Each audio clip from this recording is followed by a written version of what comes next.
Continuando en esta segunda parte de la disertación que les hace el profesor Ángel Serpa Aponte en marzo de 2022 a sus alumnos de la Universidad Central de Venezuela en la asignatura Derecho Penal 2, Derecho Penal Especial, sobre los delitos de secuestro y extorsión en Venezuela.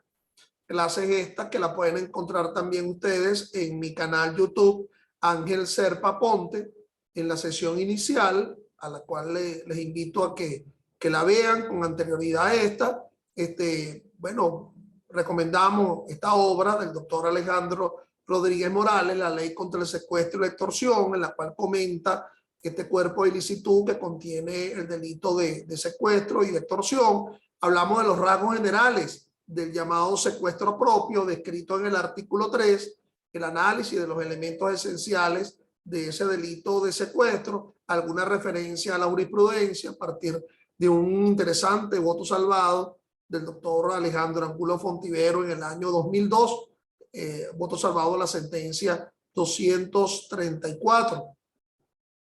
Y ahora nos vamos a referir a las otras modalidades, los otros subtipos dentro de este secuestro, y que ustedes deben asumirlo a partir de la consideración básica, el supuesto de hecho que se describió y que se analizó a partir del artículo 3 de este cuerpo de ilicitud penal colateral. El artículo 4 habla del llamado delito de simulación de secuestro. De nuevo, el legislador se mantiene en esa técnica legislativa de nominar los subtipos, no solamente que estén presentes en el supuesto de hecho, sino a partir de la propia nominalidad de los mismos. Interesante esto porque yo siempre he venido planteando de forma recurrente el tema sobre si como fuente de derecho pudiéramos tener la nominalidad que hace el legislador, la ratio legis en legislar pasa también por darle un nombre, no solamente en la descripción del supuesto de hecho, sino en la nominalidad que se hace de algún artículo. Esto en técnica legislativa se ve mucho en las leyes adjetivas, en las leyes procesales, pero la verdad es que poco se ve en leyes sustantivas materiales. Y este es un buen ejemplo de cómo se establece pues el nombre, la denominación de figura, y en este caso pues de esa figura que está presente en el artículo 4 de la Ley contra el Secuestro y la Extorsión, aquel denominado simulación de secuestro.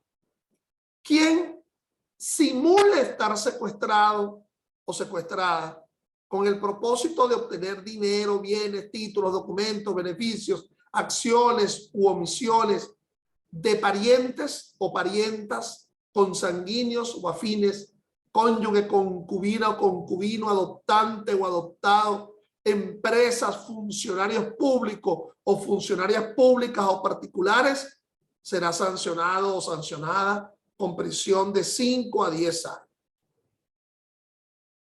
Es un artículo muy interesante. En primer lugar, porque nadie está secuestrado. Está escondiendo una especie de estafa. Una estafa que supera abiertamente el monto, el quantum de sanción que se verifica en los artículos 462 y siguientes del Código Penal, que son los que establecen la estafa. Hay una simulación y entonces obviamente aquí se estaría cualificando un tanto el agente, quien perpetra el delito. De nuevo, pudiera haber un agente singular, un perpetrador singular. Si no necesariamente exigiría una pluralidad de intervinientes. Si no necesariamente la simulación del secuestro del artículo 3 hablaría de un problema de concurso de personas en el delito. Pudiera ser uno solo. El que se dice secuestrado y no lo está. El que se dice secuestrado y no lo está, y a través, qué sé yo, de un mensaje a partir de otro teléfono, de una llamada disimulada, proveniendo inclusive del mismo o de ella misma, a través de una nota,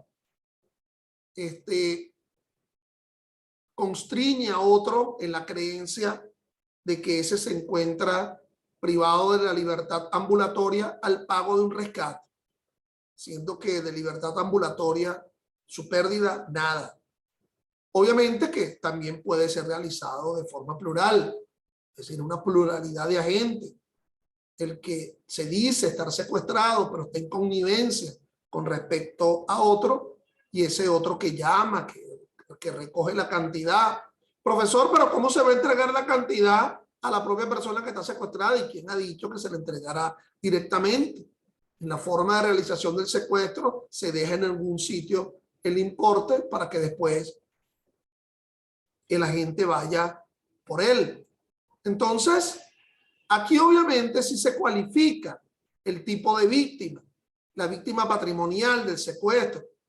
Quien simula estar secuestrado o secuestrada con el propósito de obtener dinero.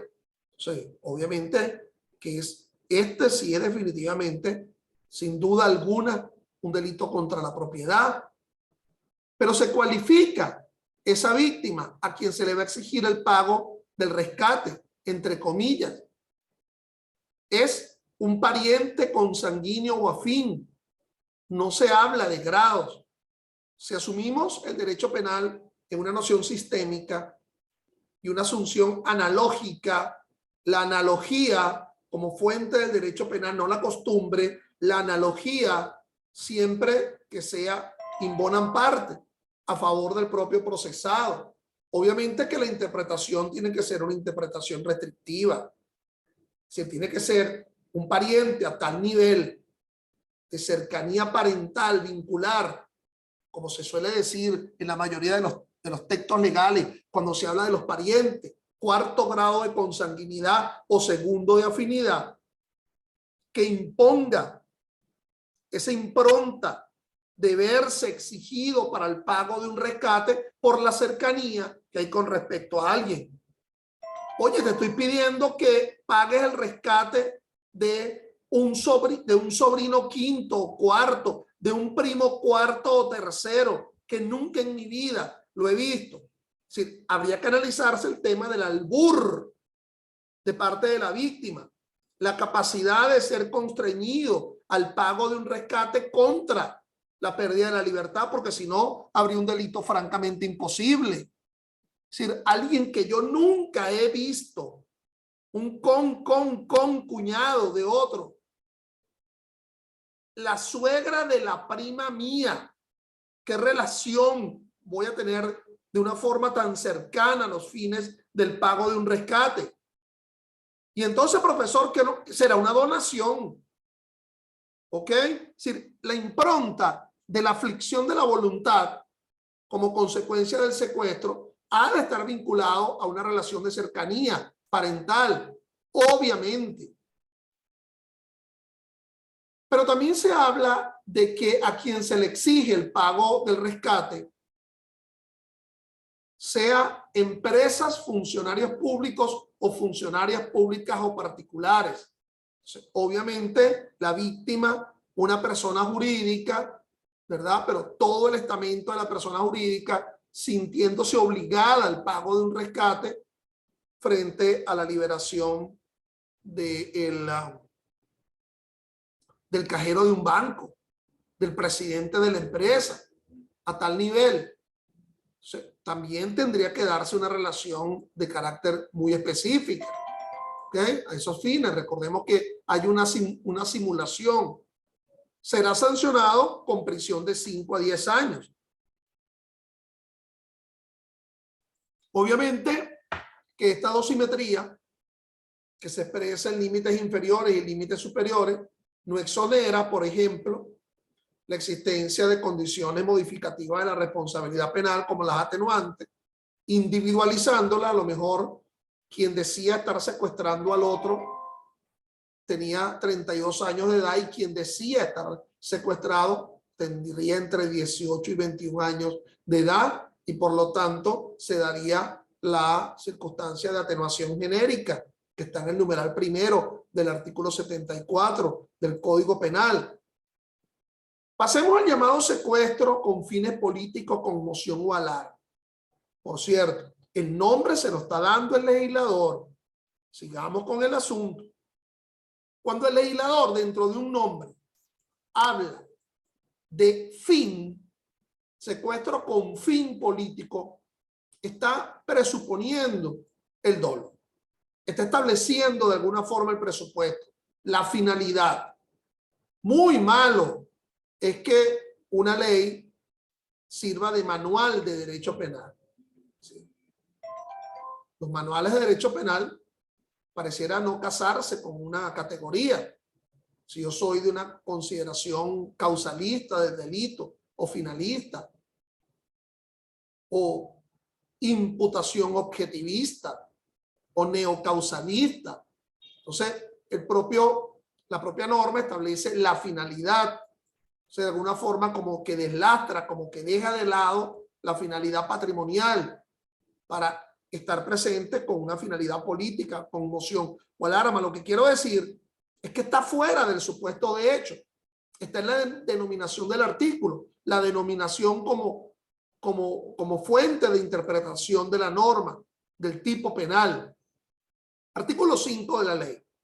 Quien secuestre. Y aquí sí incorpora la palabra secuestro. Fíjate que en el anterior se habla de retener, ocultar, arrebatar. Aquí se incorpora la palabra secuestro.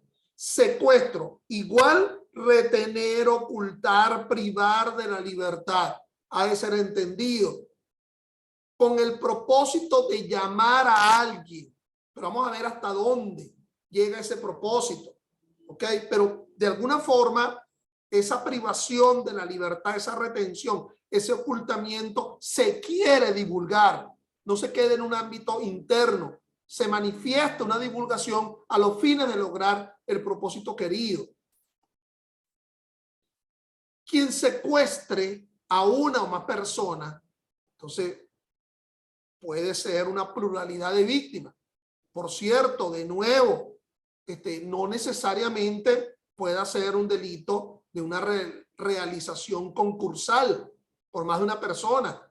Extremo la hipótesis, sería un tanto como venida, así como un tanto descabellada, pero pudiera ser que alguien asuma todo un entuerto delictivo actuando de forma singular para no hacer un delito de asociación. Quien secuestre a una o más personas como parte de una conspiración contra la integridad de la nación o sus instituciones, o con la finalidad de atentar contra la estabilidad de los órganos del poder público, dar publicidad o propaganda a una causa política, ideológica o religiosa, o para generar conmoción o alarma pública, será sancionado con una prisión de 20 a 30 años. Es obvio la relación concursal del delito, pero no de concurso de personas, sino de concursos de delito.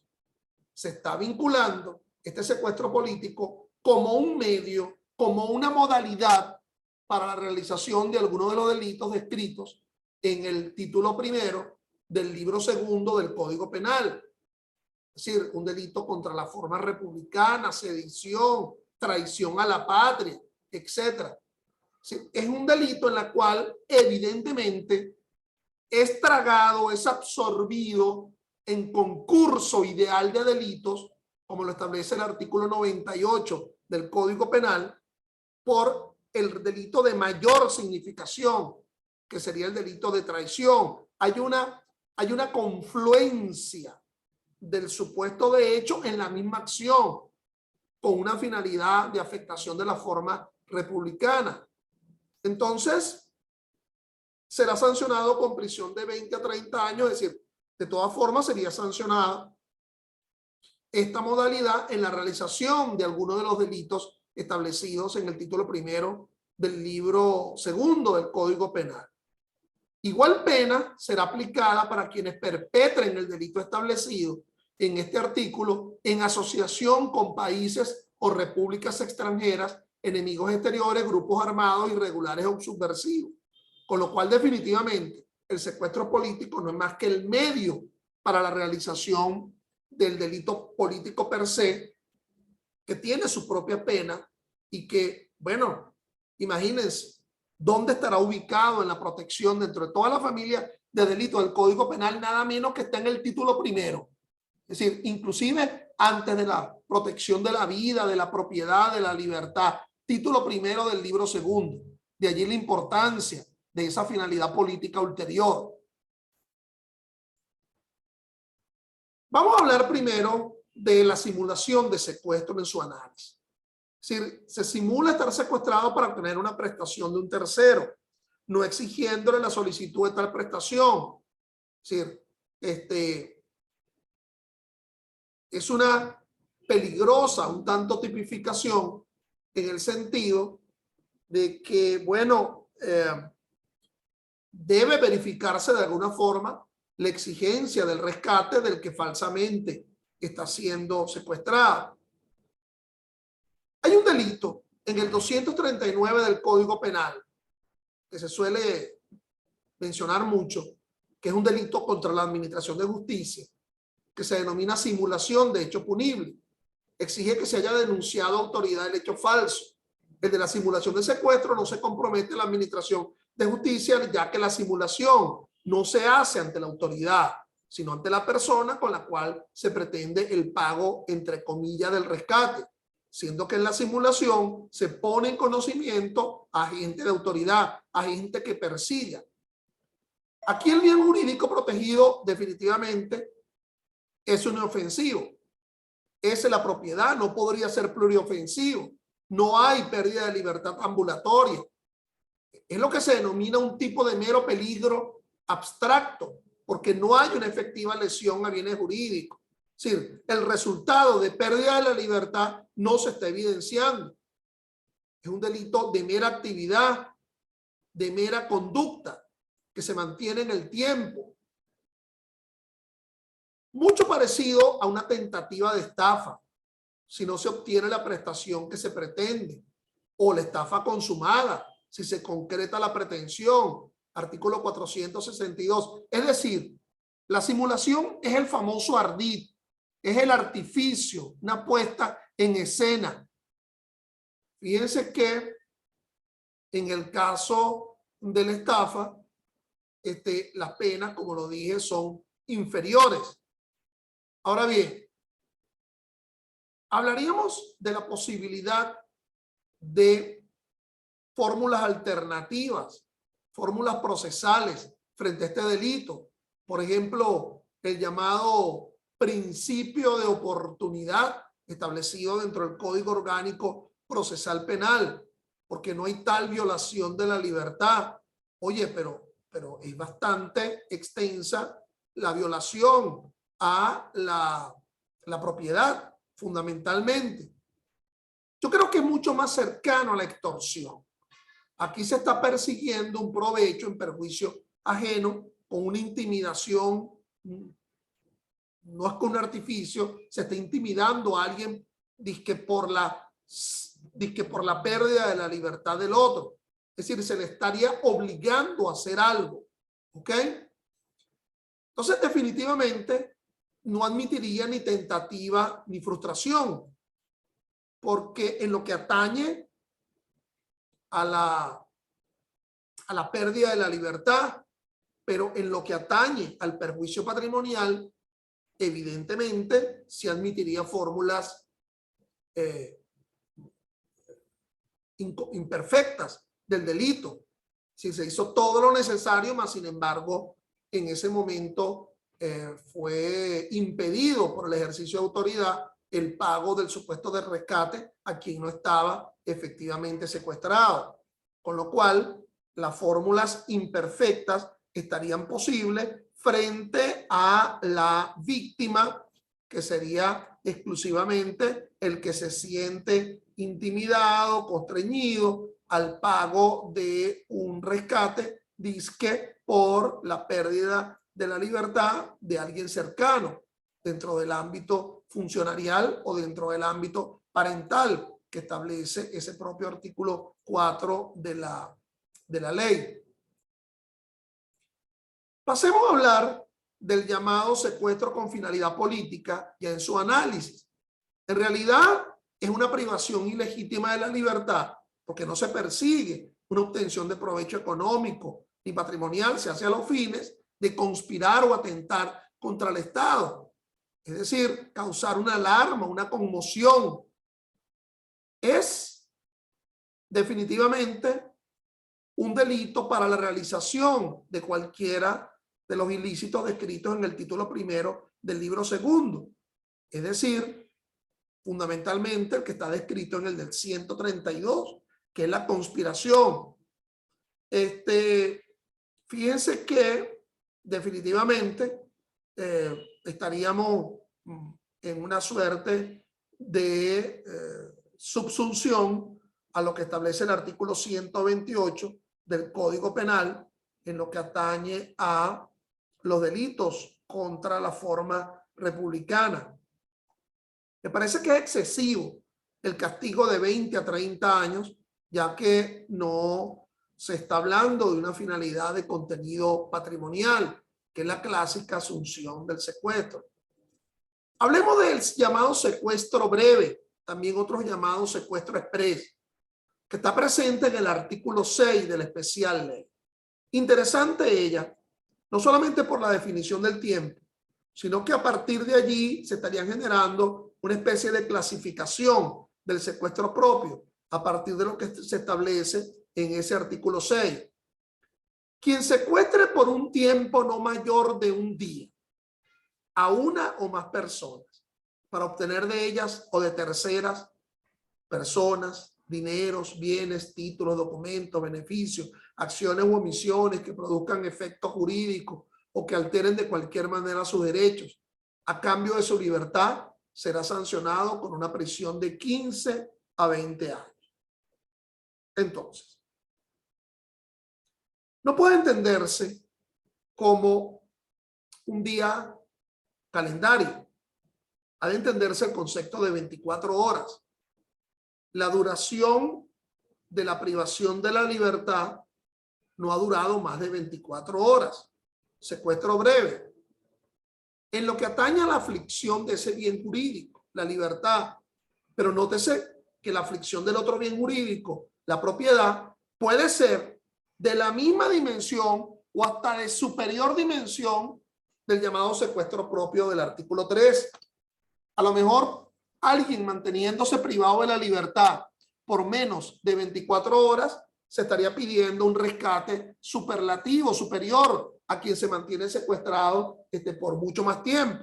Es decir, el factor de la aflicción del patrimonio no guarda una exacta relación con el factor temporal de la aflicción de la libertad ambulatoria, a partir de lo que establece dicho artículo 6. Si la víctima es rescatada, dice la parte del 6, dentro del tiempo señalado en este artículo por la acción de las autoridades competentes y sin que la liberación se produzca como consecuencia de la negociación con las autoridades, se aplicará la pena establecida en el artículo 3 de esta ley. Es decir, si se trasciende las 24 horas y luego la liberación es como producto o bien sea de un intente con respecto a las autoridades o de un proceso de represión del delito permanente que se está realizando, se considera un secuestro propio. De alguna forma, para que se siga hablando del llamado secuestro breve, la liberación ha de ser dentro de las 24 horas a partir de la privación inicial de la libertad en mantenimiento del cautiverio. Esta norma del artículo 6 es interesante abordarla, no solamente en la perspectiva del artículo 80 del Código Penal, que son los delitos imperfectos, tentativa o frustración. Si definitivamente se perfecciona el delito con la simple privación de la libertad, el factor de lo que dura con posterioridad, las otras 23 horas, por decir algo, son de escasa importancia porque ya se ha perfeccionado. Lo importante es que el mantenimiento en el tiempo del cautiverio no excede de las 24 horas. Ello delimita un menor nivel de sanción. Pero sí, dentro de esas 24 horas, a partir de la primera hora, se logra la liberación por una actuación policial, se transforma, muta el delito a un secuestro propio. Con lo cual, no debe desecharse al cesto de la basura que alguien alegare la preterintencionalidad, pero la preterintencionalidad genérica, la del 74 del Código Penal. Alguien diría, no, pero espérate, intervino la autoridad, pero es que el propósito concebido en este secuestro y evidenciado era darle rescate en menos de las 24 horas. Y aquí, por la intervención de la autoridad, es por lo que se ha convertido en un secuestro propio.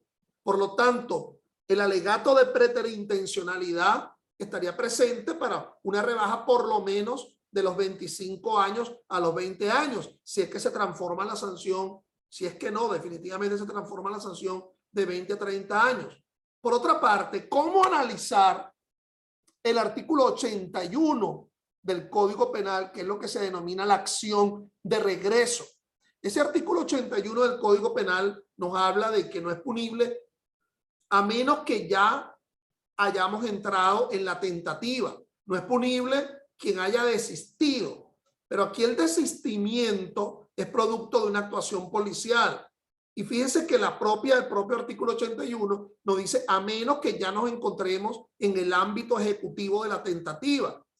Si en el secuestro se perfecciona con la sola privación de la libertad, ya estaría conformándose la realización del delito.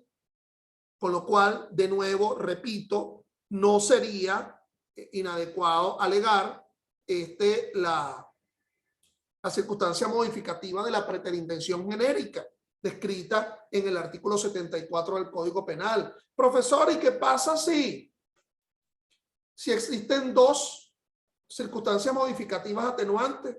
Se cometió el hecho entre 18 y 21 años de edad, el autor tenía entre 18 y 21 y además hubo una preterintención. Bueno, ello no hace más que confirmar el mantenimiento del límite inferior de la pena. No podría ser por debajo del límite inferior de la pena. La concurrencia de circunstancias atenuantes, conforme al 74, dejaría la sanción al llamado límite inferior de la pena, que en este caso, bueno, si dura menos de 24 horas, sería de 15, y si en esas 24 horas interviene la autoridad, bueno, sería de 20 años. Secuestro en medio de transporte, artículo 7 de la ley. Quien secuestra a los ocupantes, fíjense que el asunto es interesante. La denominación del delito es secuestro en medio de transporte, no secuestro de medio de transporte. El secuestro es un delito que tiene como víctima a una persona. Mal podrías hablar del secuestro de un título de abogado, del secuestro de una aeronave, del secuestro de un vehículo, ¿ok? Es persona la que es secuestrada, se afecta en su libertad ambulatoria. Lo otro sería extorsión o lo otro sería robo de vehículo automotor o extorsión propiamente dicha, ¿ok? Si no mediara la realización con coacción o intimidación que establece la ley contra el hurto y robo de vehículos. Entonces, 7 de la ley contra el secuestro y la extorsión. Quien secuestre a los ocupantes de naves, aeronaves, vehículos o de cualquier otro tipo de transporte público o privado con el fin de trasladarlo en el mismo medio a un lugar distinto al de su destino, alterar su ruta o ejercer su control, será sancionado con prisión de 20 a 25 años. Nótese que no se habla de un perjuicio patrimonial ulterior. Se dimensiona que solamente el secuestro dentro del vehículo. Por cierto, no se habla de vehículo automotor propiamente dicho, con lo cual aquellas hipótesis, no sé, granguiñolescas sobre si es posible secuestrar a los tripulantes de una carreta, o si es posible secuestrar al conductor de una cicla, de una bicicleta, ¿ok? Entonces, bueno, habla de un vehículo, habla de tripulantes, habla hasta del propio conductor, el que se monta en una moto, y que para hacer una, ¿cómo llaman esto? Mototaxi, una carrerita, ¿en cuánto me llevas? Y entonces me pongo de acuerdo para que se ha llevado a Prado del Este y en pleno desarrollo secuestro a la persona, es más bien para ser llevado a Katia o a Propatria contra el pago de un rescate y la utilización del propio medio, es decir, el medio que de alguna forma hace mantener en cautiverio es el propio vehículo, como objeto activo de la realización del secuestro. ¿Ok? Obviamente que este secuestro en medio de transporte podría estar coligado en concurso real con otros delitos.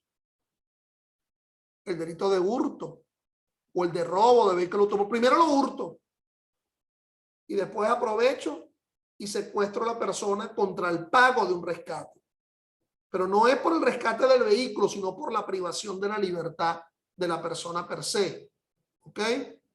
O puede ser que esa persona esté siendo secuestrada a los fines de una utilización ulterior de esas personas conminadas en la realización de otros delitos.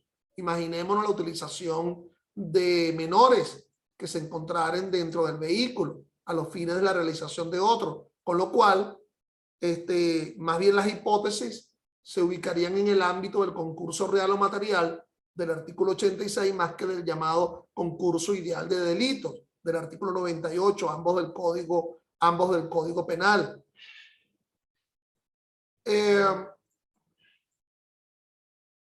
Hay el llamado secuestro para canje de personas, artículo 8 de la especial ley. Veamos su supuesto. Quien secuestre a una o más personas para exigir la liberación de personas sujetas a una medida cautelar de privación judicial preventiva de libertad o que se encuentren sentenciados o sentenciadas o condenadas como autores, cómplices, cooperadores o cooperadores de cualquier delito, será sancionado o sancionada con prisión de 10 a 15 años. Evidentemente, es un delito contra la administración de justicia, siendo también un delito que afecta la libertad. Es decir, la libertad de quien es secuestrado a los fines de ser canjeado por quien es procesado en causa penal. Evidentemente es una causa penal porque se habla de medida cautelar de privación judicial preventiva de libertad, aquella que está descrita en el artículo 240 del Código Orgánico Procesal Penal, o aquel que ha sido sentenciado, sentencia condenatoria, descrita en el artículo 349 del Código Orgánico Procesal Penal. Entonces, fíjense que aquí se está cualificando las víctimas. Entonces, bueno, alguien se cualifica en el sentido de que es la administración de justicia, pero evidentemente ulteriormente, como víctima secundaria, también podríamos encontrar la propia víctima del delito por el cual se canjea el otro a los fines de que no cumpla que no purgue la sentencia o que no ejerza la privación de la libertad que con una finalidad cautelar se realiza sobre la base de lo que establece el artículo, qué sé yo, 236, 237 y 238 del Código Orgánico Procesal Penal. Alistamiento forzoso. Artículo 9.